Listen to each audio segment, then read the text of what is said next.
Hello बच्चों, कैसे हो? उम्मीद आप सब स्वस्थ मस्त और तंदुरुस्त होंगे और अपनी पढ़ाई पर अच्छे से ध्यान दे रहे होंगे। आज इस वीडियो में हम अपना चैप्टर 2 क्लास 10 का शुरू करने वाले हैं, जिसका नाम है पॉलिनोमियल। और हम इसमें देखेंगे स्टार्टिंग यानी कि बिगिनिंग से लेके, शुरुआत से लेके और एडवांस लेवल के क्वेश्चन कैसे कैसे आपके बोर्ड एग्जाम में पूछे जाते हैं, वो क्वेश्चंस भी हम इसमें डिस्कस करने वाले हैं। तो आइए शुरू करते हैं पॉलिनोमियल अपना चैप्टर। पॉलिनोमियल को पढ़ने से पहले हमको ये बात जाननी पड़ेगी कि इसमें वेरिएबल क्या होते हैं, कांस्टेंट क्या होते हैं, एक्सपोनेंट क्या होते हैं और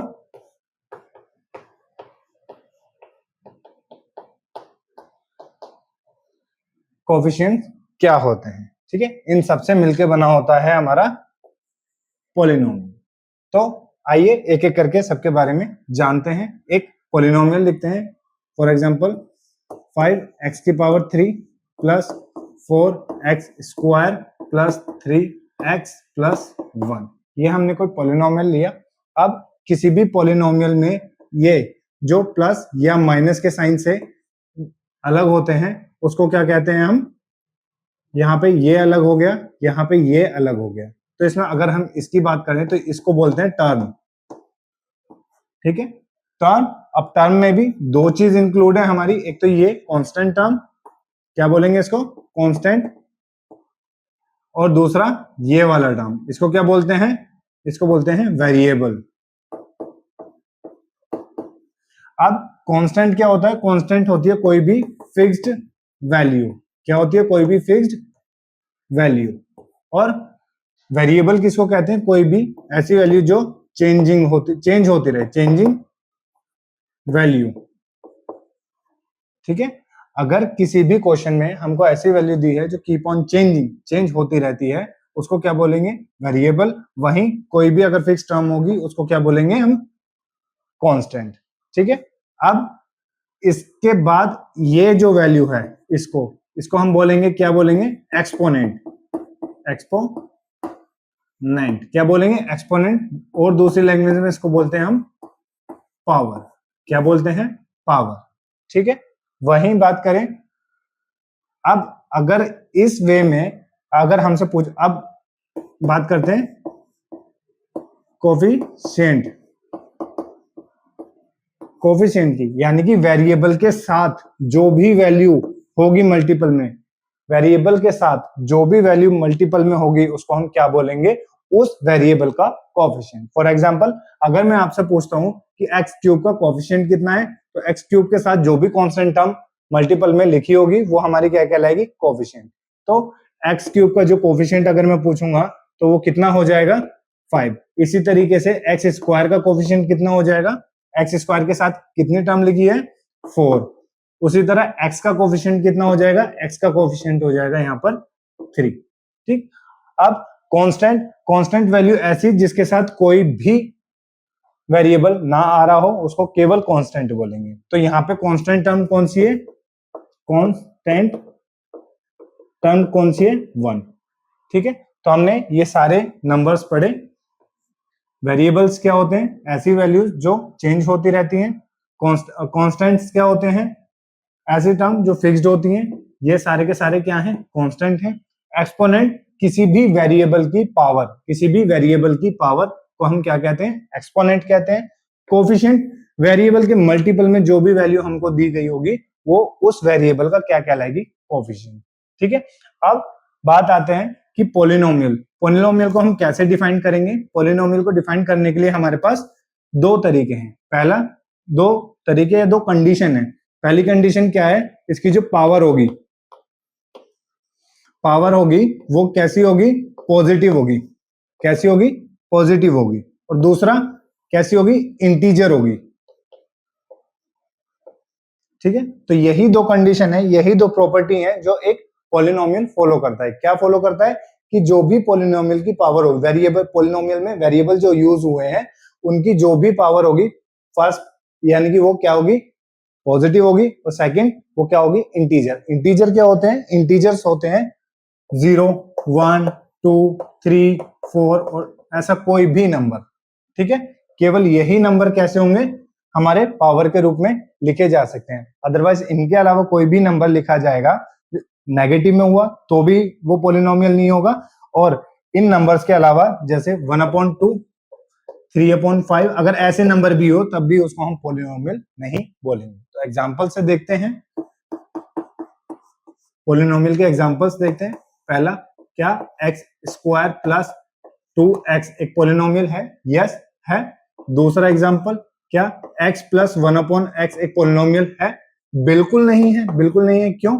अगर मैं इसको सही तरीके से लिखना चाहूं तो x प्लस x की पावर -1, तो हम इसकी कंडीशन में पहले ही पढ़ चुके हैं कि पावर कैसी होगी, पॉजिटिव होगी, लेकिन यहाँ तो पावर नेगेटिव है, ठीक है, तो ये फेल हो गया, पॉलिनोमियल की कंडीशन में ये फेल हो गया। Third example, √x plus 5x plus 2, क्या अब ये पॉलिनोमियल है? बिल्कुल नहीं है। क्यों? अगर हम √x को लिखेंगे तो स्क्वायर रूट का मतलब होता है पावर 1/2, ठीक है। अभी हमने क्या बोला था, पावर कैसी होनी चाहिए, इंटीजर होनी चाहिए। इस केस में कोई भी पावर हमारी नहीं चलेगी, तो ये यहां पर क्या कर गया, फेल हो गया। तो हमने देखा कि किसी भी पॉलिनोमियल को पॉलिनोमियल होने के लिए उसकी जो पावर होनी चाहिए वो कैसी होनी चाहिए, पॉजिटिव होनी चाहिए, और दूसरा बात, उसकी जो नंबरिंग होनी चाहिए वो कैसी होनी चाहिए, इंटीजर होना चाहिए, ठीक है। इंटीजर में कौन सी वैल्यू आती है, 0 से लेके इनफाइनाइट तक की पॉजिटिव वैल्यू सारी कैसी होती है, पॉजिटिव इंटीजर्स होती है, ठीक है। आगे और कंडीशन देखते हैं। इसमें नेक्स्ट क्या देखना है, नेक्स्ट देखते हैं हम डिग्री। डिग्री क्या होती है, डिग्री होती है हाईएस्ट पावर ऑफ पॉलिनोमियल। किसी भी पॉलिनोमियल की जो हाईएस्ट पावर होती है उसको हम क्या कहेंगे, डिग्री कहेंगे। फॉर एग्जांपल यहां मैं लेता हूं 5x की पावर 99 प्लस 6x की पावर 999 प्लस 7। तो अगर मैं इस वेरिएबल की, इसमें वेरिएबल कौन सा यूज हुआ है, x, यहां भी x, ठीक है। तो यहाँ पे इसकी जो डिग्री होगी वो हाईएस्ट डिग्री, यानी कि 99 बड़ा है या 999 बड़ा है, तो डिग्री कितनी हो गई, इसकी डिग्री हो गई 999, ठीक है। एक और एग्जांपल लेते हैं, 6x की पावर 500 प्लस 4x की पावर 92 प्लस 3x की पावर 1000 प्लस 4, ठीक है। अगर इसमें बात करें तो इसमें हमारी डिग्री कितनी हो गई, डिग्री यहाँ 500 है, यहाँ 92 है, यहाँ 1000 है, तो इन तीनों में से जो भी बड़ा नंबर होगा वो हमारी डिग्री कहलाएगी। तो डिग्री कितनी हो गई इसकी, 1000। आई होप आपको डिग्री का मतलब समझ में आया होगा। अब थर्ड एग्जांपल लेते हैं। थर्ड एग्जांपल में हम केवल लेते हैं कितना, 6। इसकी डिग्री क्या होगी, इसकी डिग्री अगर ये क्या लिखा है, पहली बात कांस्टेंट, क्या लिखा है, कांस्टेंट। तो अगर हमें कोई भी ऐसा नंबर दिया हो जिसके साथ कोई भी वेरिएबल ना हो, केवल वो एक कांस्टेंट नंबर हो, तो इस केस में डिग्री क्या हो जाएगी, हमारी डिग्री हो जाएगी 0। तो कभी भी अगर हमें कांस्टेंट नंबर दिया होगा तो उसकी जो डिग्री हो जाएगी हमेशा वो कितनी हो जाएगी, 0। अब नेक्स्ट हम किसकी बात करेंगे, 4। किसकी बात करेंगे, अब हम करेंगे 0 की बात। अगर हमको 0 नंबर दिया है और पूछा गया है कि इसकी डिग्री क्या होगी, तो इसकी डिग्री याद रखना बेटा, हमेशा नॉट डिफाइंड। इसकी जो डिग्री है वो डिफाइंड ही नहीं है, ठीक है। इसकी डिग्री डिफाइंड ही नहीं है। क्यों डिफाइंड नहीं है, क्योंकि ऐसा कोई भी वेरिएबल की पावर नहीं है जिसको हम वेरिएबल की पावर रखें और ये 0 दे दे। लेकिन कांस्टेंट के केस में 6 इंटू एक्स की पावर 0 क्या आएगा, किसी की भी पावर 0 हमको क्या देगा, 1 देगा, तो 6 इंटू 1 वही नंबर आ जाएगा, 6 इंटू 1 वही नंबर आ जाएगा। लेकिन अगर मैं वेरिएबल की पावर बढ़ा दूं, 6 इंटू एक्स की पावर 1 कर दूं, तो ये 6x हो जाएगा, यानी कि चेंज हो जाएगा। तो यहाँ पे फिक्स है, अगर कोई नंबर है तो वेरिएबल की पावर कितनी रही होगी, 0। लेकिन इस केस में ऐसा नहीं है, तो 0 इंटू, अगर मैं x की पावर 0 लूं तब भी मेरा आंसर 0 ही आएगा मल्टीप्लाई करके, और 0 इंटू एक्स की पावर 1 लूं तो भी मेरा आंसर 0 आएगा, 0 इंटू एक्स की पावर 10 लूं तो भी मेरा आंसर कितना आने वाला है, 0। यानी कि ये डिग्री डिफाइन ही नहीं कर रही कि इसकी वैल्यू पे कोई असर पड़ेगा। मैं x की कोई भी डिग्री ले लूं तो इस नंबर पे कोई इफेक्ट नहीं पड़ने वाला। इस केस में डिग्री जो हो जाएगी नॉट डिफाइंड हो जाएगी। ठीक है, इतना आपको समझ में आया? ठीक। अच्छा, अब डिग्री की क्या इंपॉर्टेंस होती है पॉलिनोमियल में, डिग्री से हमको क्या फर्क पड़ता है या क्या पता पड़ता है, क्या इंफॉर्मेशन कंटेन करता है डिग्री? तो डिग्री जो कंटेन करता है, ये करता है नंबर ऑफ जीरो। ठीक है, किसी भी पॉलिनोमियल के नंबर ऑफ जीरोस कितने होंगे ये हम बता सकते हैं उस पॉलिनोमियल की डिग्री को देख के। कैसे बता सकते हैं सर? हम ये कहेंगे कि अगर डिग्री दी है किसी भी पॉलिनोमियल की, ठीक है, फॉर एग्जांपल उसकी डिग्री कितनी दी है n, तो हम नंबर ऑफ जीरोस के बारे में कमेंट कर सकते हैं कि उस पॉलिनोमियल के एट मोस्ट n जीरोस हो सकते हैं। ठीक है, तो ये जो वर्ड है ना एटमोस्ट, बेटा ये यहां पर बहुत ज्यादा रोल प्ले करता है। ठीक है, एटमोस्ट का मतलब है उस पॉलिनोमियल के ज्यादा से ज्यादा जीरोस कितने होंगे जितनी उसकी डिग्री होगी। ज्यादा से ज्यादा का मतलब है उससे कम भी हो सकते हैं, उसके बराबर भी हो सकते हैं, लेकिन उससे ज्यादा पॉसिबल ही नहीं है। ठीक है, कम हो सकते हैं। वो किस केस में कम हो सकते हैं? जब हमको सारे के साथ, अच्छा अभी जो 10th क्लास में आप पॉलिनोमियल पढ़ रहे हो उसमें केवल और केवल रियल जीरो के बारे में हम पढ़ेंगे। ठीक है, किसके बारे में पढ़ेंगे? Real zero. तो इसमें से जितने भी जीरोस फाइंड आउट करने होंगे या रियल होंगे वही हमको यहाँ पे पढ़ने हैं। कुछ जीरोस ऐसे होते हैं जो रियल नहीं होंगे, उनको हम यहाँ पे नहीं पढ़ेंगे। तो वो इसमें से जिस केस में हमारे जो जीरो है वो रियल नहीं आएंगे तो उनकी वैल्यू n से कम आएगी। अगर सारे के सारे रियल है तो n के बराबर आएगी। इसीलिए हम यहाँ कमेंट क्या करते हैं कि जितनी हमारी डिग्री है, डिग्री अगर n है तो ज्यादा से ज्यादा इतने हो सकते हैं। ठीक है, इससे कम भी हो सकते हैं, इसके बराबर भी हो सकते हैं, लेकिन इससे ज्यादा नहीं हो सकते।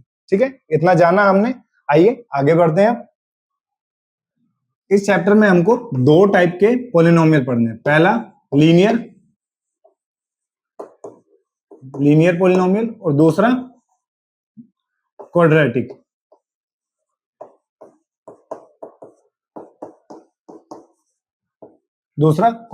पॉलिनोमियल। ठीक है, इनकी खास बात क्या होती है? लीनियर वो ऐसा पॉलिनोमियल जिसकी डिग्री कितनी हो? 1 हो, उसको क्या कहेंगे? Linear polynomial. और ऐसा पॉलिनोमियल जिसकी डिग्री 2 हो उसको क्या कहेंगे? उसको क्या बोलेंगे? Quadratic polynomial. लीनियर है तो इसके जीरोस कितने होंगे? अगर हम जीरो फाइंड आउट करेंगे तो इसके जीरो निकलेगा 1, एटमोस्ट 1, यानी कि एक से ज्यादा नहीं हो सकते। क्वाड्रेटिक की बात करें, क्वाड्रेटिक के केस में जीरो फाइंड आउट करें तो कितने होंगे? एटमोस्ट 2, एटमोस्ट 2 जीरो इसके हो सकते हैं। अब इनकी स्टैंडर्ड फॉर्म देख लेते हैं लीनियर की। Standard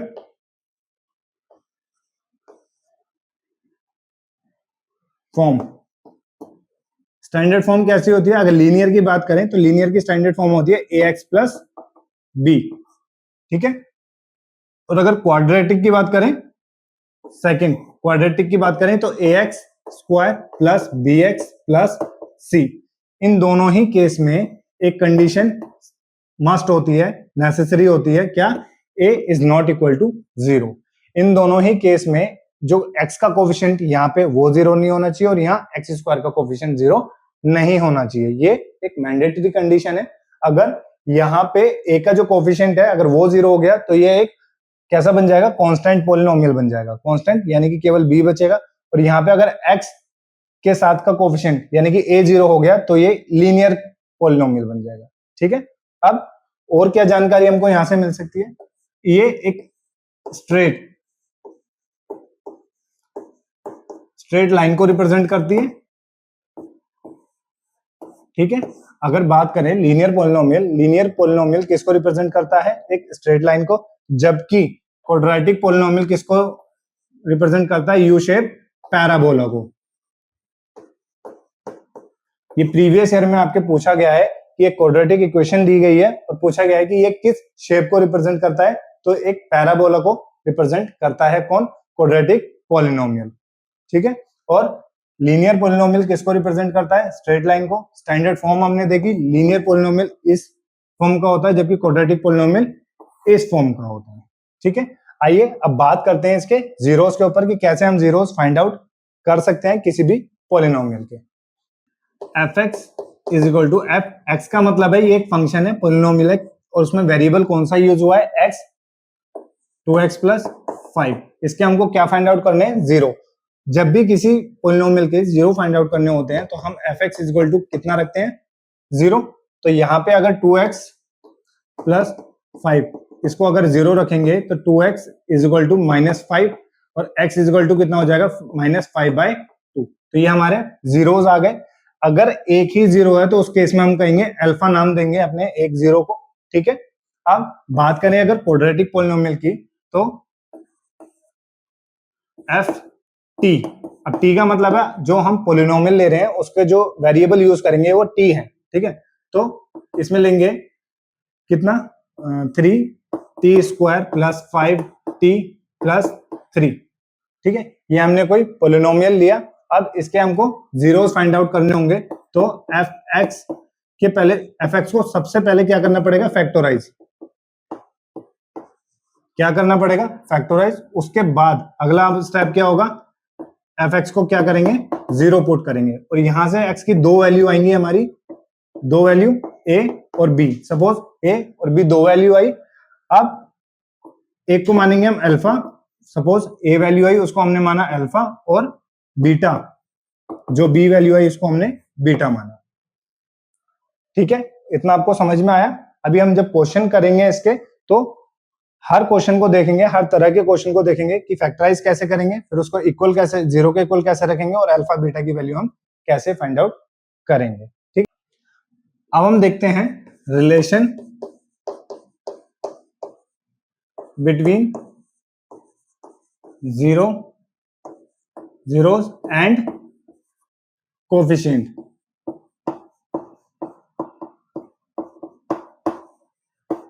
of a polynomial। अगर किसी पॉलिनोमियल के जीरोस हमको दिए हों, उसके जीरो और कोफिशिएंट में क्या रिलेशन होता है, ठीक है। हम एक जनरल इक्वेशन लिखते हैं ax² plus bx plus c। और अब अगर हमसे बोला जाए कि इसके जो जीरोस हैं वो अल्फा और बीटा हैं, तो अल्फा बीटा और ए बी सी में क्या रिलेशन होता है वो हमको बताना है। तो रिलेशन कैसे निकलता है, जब भी सम दिया होगा, सम निकालना होगा तो वो कितना होगा, -b/a। अब यहाँ पे b क्या है, b है कोफिशिएंट ऑफ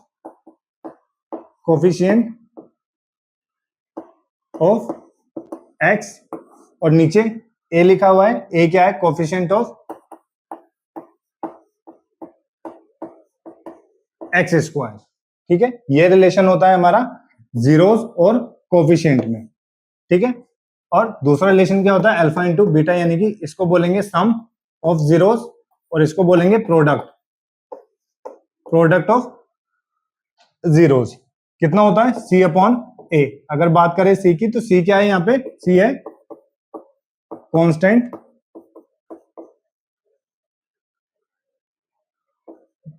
टर्म, और a की बात करें तो कोफिशिएंट ऑफ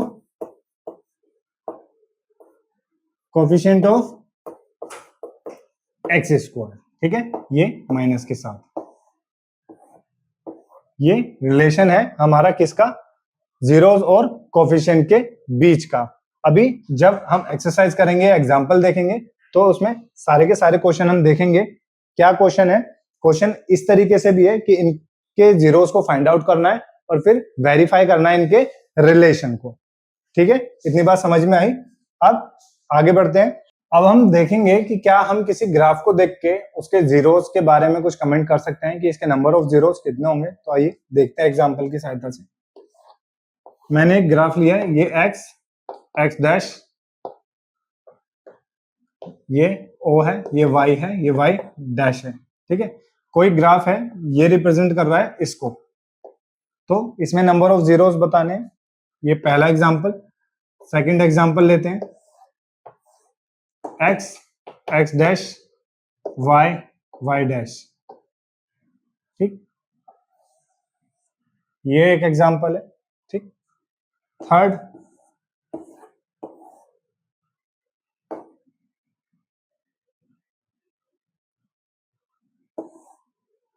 ये एक एग्जांपल है, x x dash y y dash, ठीक है। और फोर्थ एग्जांपल लास्ट क्या लेते हैं, ठीक है। ये हमने कुछ एग्जांपल लिए, ये जितने भी ग्राफ हैं ये किसको रिप्रेजेंट करते हैं, पॉलिनोमियल को, ठीक है। ये स्ट्रेट लाइन है तो किसको रिप्रेजेंट करेगा, एक लीनियर पॉलिनोमियल को, ये किसी और पॉलिनोमियल को, ये स्ट्रेट लाइन को, और ये ग्राफ भी किसी और पॉलिनोमियल को, जिसकी डिग्री किससे डिफाइंड होगी, नंबर ऑफ जीरो से। अगर बात करें, अच्छा सबसे पहले हम देखते हैं इनको कमेंट करने से पहले कि हम क्या देखते हैं किसी भी ग्राफ में पॉलिनोमियल को, ये कहने के लिए कि उसके zero, number of zero define करते हैं। तो नंबर ऑफ जीरोस कैसे डिफाइंड होंगे, नंबर ऑफ जीरो कैसे डिफाइन करेंगे, हम ये देखेंगे कि how many times cut the x axis, ठीक है, कि उस पॉलिनोमियल ने एक्स एक्सिस को कितनी बार कट किया है। ये चीज डिफाइन करेगी कि हमारे ग्राफ पे जो दिया गया पॉलिनोमियल है उसके कितने जीरो होंगे, ठीक है। तो आइए पहले एग्जांपल से देखते हैं, इसमें कहीं भी एक्स एक्सिस को कट नहीं किया गया है, तो इसलिए इसके जीरो कितने होंगे, कोई जीरो नहीं होगा, तो जीरो इसके कितने होंगे, जीरो।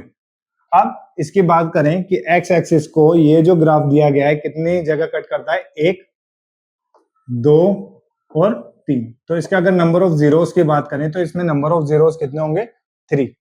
अब x केवल x को काउंट करते हैं हम, y को कोई काउंट ही नहीं करते, तो ये केवल एक जगह पे x एक्सिस को कट कर रहा है, तो यहाँ पे नंबर ऑफ जीरोस कितने होंगे, वन।